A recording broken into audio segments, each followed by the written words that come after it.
ボジョトルモン、コモサバーセサキ。最近ね、なんか結構頭の中がぐちゃぐちゃ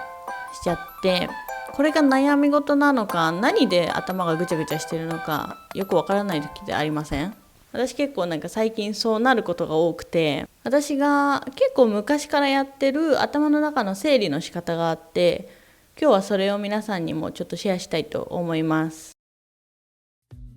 じゃあまず必要なものはノートとペンです。最近皆さんジャーナリングって言葉よく聞きます？私のその昔からやってるのがまさにジャーナリングなんですけど、私もね最近ねジャーナリングっていう言葉を知ったんだけど、私結構頭の中がモヤモヤすると何か書き出すことがすごく多くて、で書き出して自分の目で見て、これとこれで悩んでるんだとか、これとこれを解決しなきゃいけないんだなっていうのがすごく明確になるので、私はすごく書くことをおすすめします。実際私が使っているのがこの3つのノートなんですけど、私はこの3つのノートを使い分けをしています。じゃあどうやって使い分けするのかをちょっと説明しますね。まずこのアライグマなのかわかんないんだけど、このノートはこれはスケジュール帳です。スケジュール帳なんでスケジュールを書いていってるんですけど、ここに今後起こることのスケジュールももちろん書いてあって、あとは日記代わりにつけてたりします。今日どこどこに行ったとか、今日はこんなことがあったとか、今日はこういうことが新しい発見だったとかね、そういうのをこう、2、3行ぐらいで書いておくと、後々振り返った時にこの時こうやって思ったなとか、そうだこの時はこうだったっていう振り返りができるので、私はすごくおすすめです。であとはここには残しておきたい言葉とかが私は結構あって、自分の中に落とし込みたい言葉、例えば考え方とかもそうなんですけど、例えばねミッションっていうのがあって、あとビジョン、バリューっていうのがあって、例えばね桃太郎の話とかだと、ミッションっていうのが鬼退治って思われがちなんですけど、でも鬼退治じゃなくてその先にあること、村の平和を取り戻すことがミッションなんですよ。平和を取り戻すために鬼退治をする。でこれは手段とか過程になるんですね。でもここがね結構ねこう一緒にされがちだったりするの。ビジョンっていうのがその平和に暮らしている状態をこうイマジネーションするっていうことだったりとか、あとはバリューっていうのはその組織にいる人たちをうまく生かすこととか、その桃太郎だったら犬猿キジがいて、その3人の強みをどう生かすかとかね、そういう仕事に対しての考え方だったりとかをこう書いてたりします。結構いろいろ書いてて、私これ多分大学の頃ぐらいからやってるので、もう十何年ぐらいやってたりするんですけど、意外とねみんなやってないみたいで、私は基本自分がやってることはみんなの当たり前と思っちゃうのね。自分がやってることはみんな知ってるだろうっていう感じで話しちゃうの。でも意外とみんなこうやってなかったりするじゃん。なので意外とジャーナリングってみんなしてないんだっていうことに最近気づいて、なのでちょっと今回もこのビデオを撮ってみようかなと思ってビデオを撮っております。であとはですね、こっちのピンクの手帳は大事なものが書いてあります。大事なものっていうか、今後のビデオプランだったりとか、どうやって撮りたいとか何を撮りたいとかを結構常に私考えちゃうので、それがね結構書き出さないと頭の中でぐちゃぐちゃしてわけわかんなくなったりするので、常に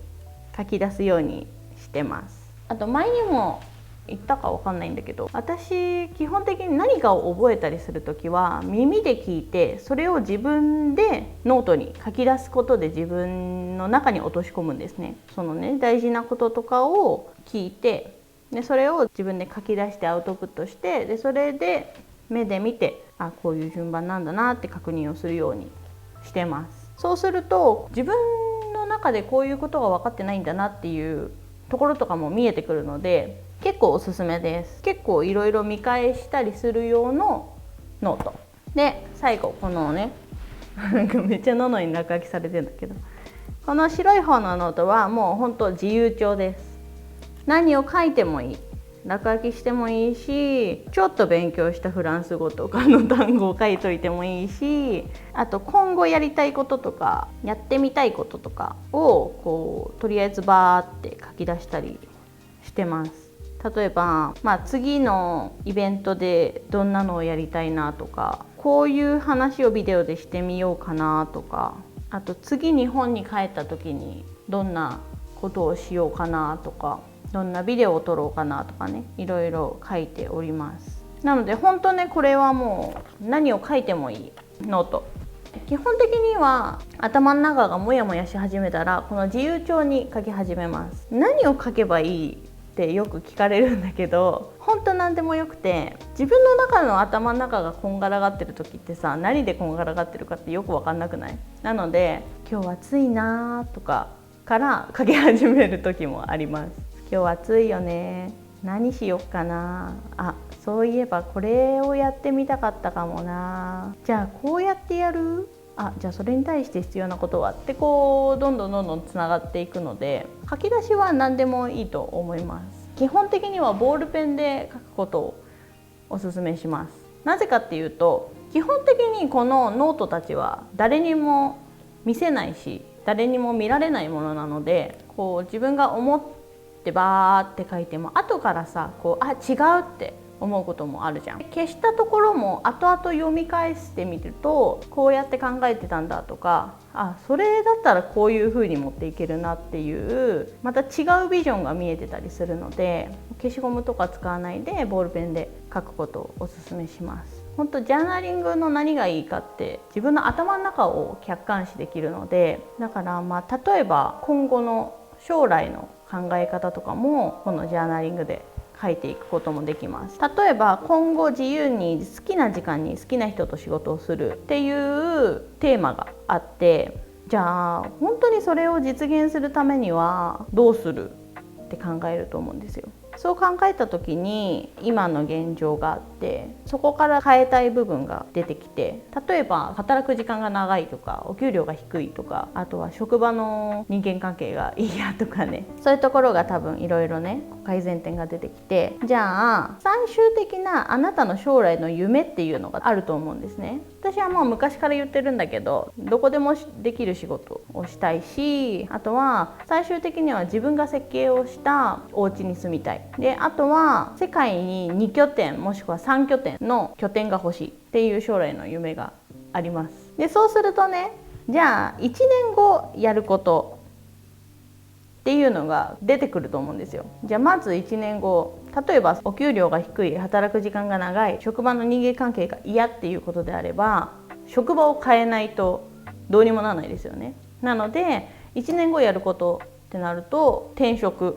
ていうのがまず一つ出てくるんですね。で、じゃあそこの転職するための自分が譲れないいくつかポイントがあると思うんです。例えば今より働く時間が短いとか、今よりお金を多くもらえるとか、そういうのが出てきて、じゃあそのために必要なチェックポイントっていうのが出てくると思うんですね。それがまずは転職をする。その隣にその時のあなたの年齢を書いておくと危機感が持てます。結構先延ばしする人って先が永遠に続いていくと思ってる人が多分多くて、でも時間って結構有限なんで、その時にあなたは何歳って書いておくと、もうこの時で例えば30なんだとか、例えば40なんだってなった時に焦りが出てくると思うんですよね。なのであなたのその時の年齢を書いておくのをおすすめします。じゃあ1年後そういうビジョンが見えましたってなったら、次5年後やることが出てくると思います。5年後、じゃあ例えばもっと年収を増やすとか、あとは人脈を広げるとか。人脈を広げるにも誰でもいいわけじゃないと思うんですよ。自分の将来したい仕事に関係ある人の方がいいじゃないですか。だからその将来自分がしたい仕事に近づくために必要な人脈を広げるとかね。そうするとまたそのために必要なチェックポイントがいくつか出てくるので、そこを書き出す。例えばその人脈を広げるにもどうやってやるかとかで、またその隣にじゃあ5年後あなた何歳とか書いといて、で10年後はこれ何歳から書いた方がいいです。その方が自分のビジョンが見えやすい。例えば家庭を持ってる人だったら10年後自分は何歳で旦那さんは何歳で子供は何歳っていうのが出てくるので、そこに合ったライフスタイルと仕事をちゃんと掛け合わせてうまくできるように考えたりとか、そのために必要なチェックポイントをどんどんクリアすることで自分の夢に近づける、そういう使い方もできます。これライフプランニングっていうんだけど、結構ここが曖昧な人が多いなって思ってたりもするので、その1年後どうなってたりとかね、みんなさ結構あれをしたいっていうのあるんだけど、いついつまでって決めてない人が多い。例えばじゃあ来年旅行に行きたいって言っても、国内と国外だったらやっぱりお金の差は全然違うし、いつ行く、例えば8月とかだったら夏休みで料金も高い、またそのためにお金をどうするのかとか、あとはね、基本的にはなんでっていうのを考えたら自分の中に落とし込みやすい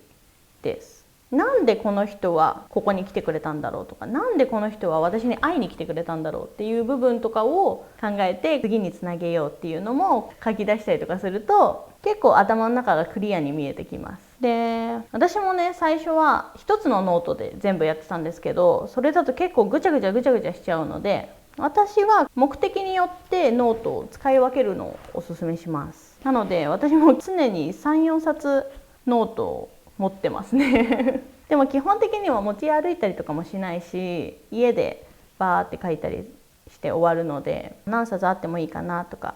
思ったりします。なんかこういうやり方も一つあるんだよっていうのをシェアできたらなと思って今日はお話をしました。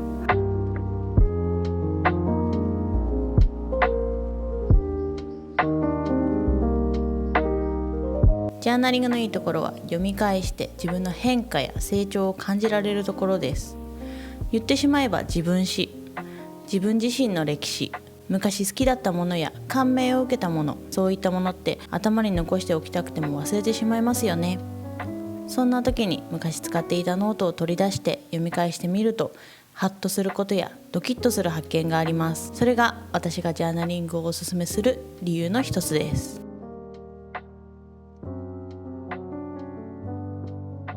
はい、というわけで今日は私が十数年間やってるジャーナリングについてちょっとお話をしてみました。この動画面白かったと思ったらチャンネル登録といいねぜひよろしくお願いします。インスタグラムや TikTok などもやっているので、そちらもぜひチェックしてみてください。Si vous aimez cette vidéo, merci de cliquer sur j'aime. Rendez-vous à la prochaine vidéo. À bientôt. Bye bye. Looking for someone like you.